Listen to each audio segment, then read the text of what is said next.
오늘의 큐티 말씀은 열왕기하 9장 1절부터 13절입니다. 제목 아합 가문의 몰락. 먼저 앞뒤 문맥을 살펴보겠습니다. 엘리사의 조언으로 기근을 피해 블레셋 땅에서 거하다가 7년 뒤 돌아온 수넴 여인의 집과 땅을 돌려주는 스토리가 나옵니다. 엘리사가 다메섹에 갔을 때 병들었던 벤 하닷이 자기 부하 하사엘을 보내어 자기 병이 나을지 엘리사에게 물어보라고 예물과 함께 보냅니다. 엘리사는 벤 하닷의 병이 낫지 않고 죽을 것이라고 말하면서도 하사엘의 얼굴을 보며 울음을 터뜨렸습니다. 그런 이유는 하사엘이 나중에 북이스라엘에 못된 짓을 할 것이라는 사실을 알고 있었기 때문입니다. 하사엘은 자기 왕 벤 하닷에게 거짓으로 병이 나을 것이라고 보고하고서도 담요를 물에 적셔 벤 하닷의 얼굴을 덮어 죽였습니다. 그리고 그 뒤를 이어 하사엘이 왕이 되었습니다. 스토리가 갑자기 남유다 쪽으로 기웁니다. 그런 이유를 자세히 살펴보면 북이스라엘 아합의 딸 아달랴가 남유다로 시집을 오면서 남유다가 우상의 길로 가고 있다는 것을 설명하고 있습니다. 거룩함을 지켜왔던 남유다마저 북이스라엘과 사돈관계를 맺으면서 우상 숭배에 빠지게 됩니다. 남유다 여호사밧의 아들 5대 왕 여호람이 북이스라엘 7대 왕 아합의 딸 아달랴와 결혼을 하게 됩니다. 단순히 결혼 관계가 아닙니다.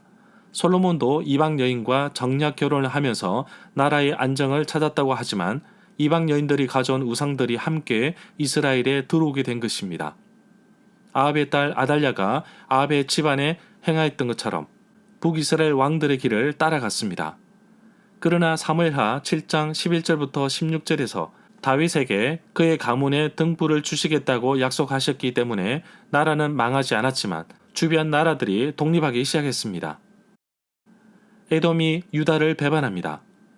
남유다 5대 왕 여호람이 죽고 그의 아들 아하시아가 왕이 됩니다. 남유다 6대 왕 아하시아는 북이스라엘 9대 왕 여호람과 함께 길라 라못으로 가서 아람 왕 하사엘과 싸웠습니다. 그런데 북이스라엘 9대 왕 여호람이 싸우다가 부상을 입었습니다. 열왕기하 9장에 와서 새로운 왕이 등장합니다. 남유다는 가문의 정통을 꾸준히 이어가지만 북이스라엘은 반역에 반역을 거듭하면서 결국 아합의 가문이 멸망하게 됩니다. 바로 아합의 가문을 멸망시키겠다는 여호와의 말씀이 성취되었습니다. 이 일을 위해 예후가 기름 부음을 받아 새로운 왕으로 등장하게 됩니다. 문단을 나눠보겠습니다. 1절부터 13절은 예후에게 주어진 사명. 1절에 보면 엘리사가 선지자 제자들 가운데 한 사람을 불러서 옷을 단단히 동여매고 이 작은 기름병을 손에 들고 길르앗 땅 라못으로 가라고 합니다. 허리를 단단히 동여매라는 뜻은 느슨하게 하여 늘어뜨려 입던 옷을 먼 길을 가기 위해 허리띠로 바짝 당겨 입는 것을 말합니다. 기름을 머리에 붓는다는 것은 왕으로 세운다는 뜻입니다. 길르앗 라못은 열왕기하 8장에서 아람 왕 하사엘과 싸우기 위해 북이스라엘 9대 왕 여호람과 남유다 6대 왕 아하시아가 함께 연합하여 싸웠던 곳인데 이 전쟁에서 북이스라엘 9대 왕 여호람이 부상을 입었습니다. 2절에 보면 엘리사는 길르앗 라못에 가서 님시의 손자 여호사밧의 아들인 예후를 밀실로 데려와 들어가라고 말합니다. 예후의 아버지는 여호사밧인데 남유다 4대 왕 여호사밧이 아닙니다. 동명이인입니다. 예후의 가계도를 보면 님시, 여호사밧, 예후로 이어집니다. 예후를 소개할 때 님시의 손자라고 하는데 열왕기상 19장 16절에 보면 여호와께서 엘리야에게 기름을 부으라는 사람의 명단이 나옵니다. 다메섹에 있는 하사엘에게 기름을 부어 아람의 왕이 되게 하고 님시의 아들 예후에 기름을 부어 이스라엘의 왕이 되게 하고 또 엘리사에게 기름을 부어 선지자가 되게 하라는 구절이 나옵니다.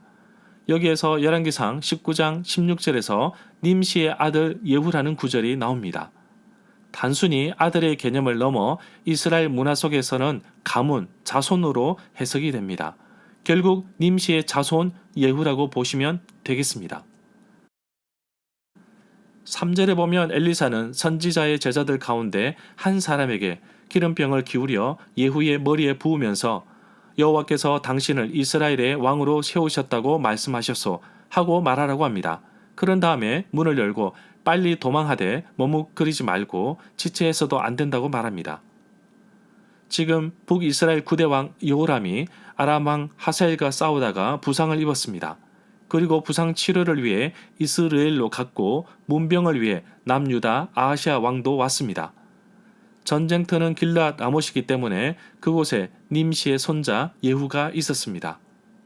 엘리사는 북이스라엘 왕 여호람이 부상을 당한 때를 이용해서 아합 가문에 대한 하나님의 심판을 시작하게 합니다. 그의 형제들 중에서 일어나게 하고 라는 부분에서 여러 지휘관 가운데 뽑힐 것으로 봅니다. 실제로 예후에게 기름을 부으라는 명령은 엘리야에게 내려진 것인데 엘리사 때에 이루어졌습니다. 이 내용은 열왕기상 19장 16절에 나옵니다. 8절에 보면 아합의 가문을 모두 다 멸망시킬 것이라고 하시는데 이미 엘리야를 통하여 아합 집안을 심판하시겠다고 말씀하셨습니다. 열왕기상 21장 21절에 여호와의 말씀이 아합에게 재앙을 내려 썰어버릴 것인데 아합에게 속한 모든 남자들 자유인이나 종이나 모두 다 멸할 것이라고 하였습니다. 9절에 보면 여로보암은 북이스라엘 1대 왕입니다.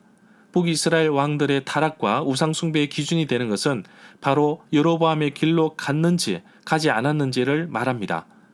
여로보암 1세가 사람들이 남유다 예루살렘에 가서 제단의 제사를 드리지 못하도록 베델과 단의 제단을 만들고 우상을 만들었습니다. 이 내용은 열왕기상 14장 9절에 나옵니다. 바하사에 대한 심판의 징계는 열왕기상 16장 1절에 나옵니다. 하나니의 아들 예후에게 바하사를 꾸짖어 징계하십니다. 바하사는 북이스라엘 3대 왕으로 여로보암 1세의 아들 나답이 2년간 통치했는데 바하사가 나답을 죽이고 왕이 되었습니다. 바하사가 24년간 통치하였지만 여전히 여호와 보시기에 악을 행하고 여로보암의 길로 행하였습니다. 10절에 보면 계속해서 예후에게 앞으로 해야 할 일을 주시는데 개들이 이스라엘 땅 안에서 이세벨의 시체를 뜯어 먹을 것이며 아무도 이세벨을 묻어줄 사람조차 없을 것이라고 여호와의 말씀을 전합니다. 그리고 난 뒤에 선지자의 시종이었던 청년은 문을 열고 도망쳤습니다. 이 말씀은 열왕기하 9장 35절부터 36절에 이루어졌습니다. 이미 엘리야를 통하여 이세벨에 대한 심판이 예고되었는데 열왕기상 21장 23절에서 기록되고 있습니다. 이세벨에 대하여서도 여호와께서 말씀하여 이르시되 개들이 이스라엘 성읍 곁에서 이세벨을 먹을지라. 열왕기상 21장 23절 말씀입니다. 11절에 보면 엘리사의 심부름하였던 청년은 떠나고 예후가 왕의 신하들이 있는 데로 나오자 좋은 소식이었는지 물었습니다. 12절에 보면 이 당시에 선지자를 깔보는 경향이 있었는데 9절에 보면 그 미친 자라는 표현이 나옵니다.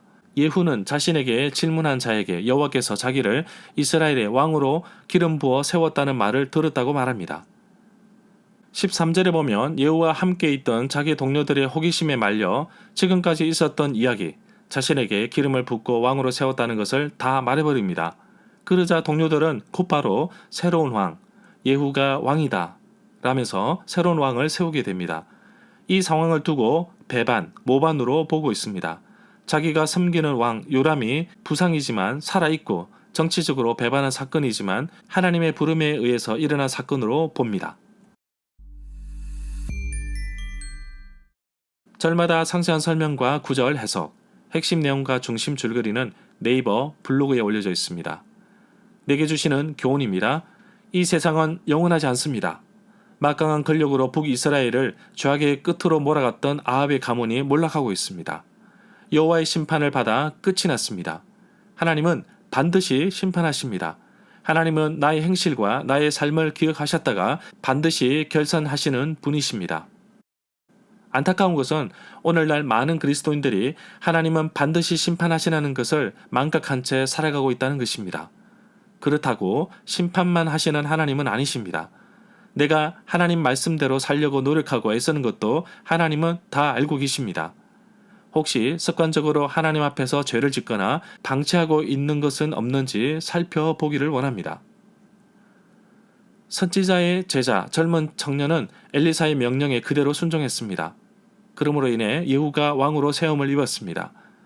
차질 없이 하나님의 순리대로 역사는 흘러갔습니다. 나도 하나님 말씀을 빈틈없이 순종할 때 하나님께서 계획하신 뜻대로 이끄십니다. 오늘도 나에게 주신 말씀을 붙잡고 빈틈없이 순종하며 살아가는 하루가 되기를 간절히 소망합니다.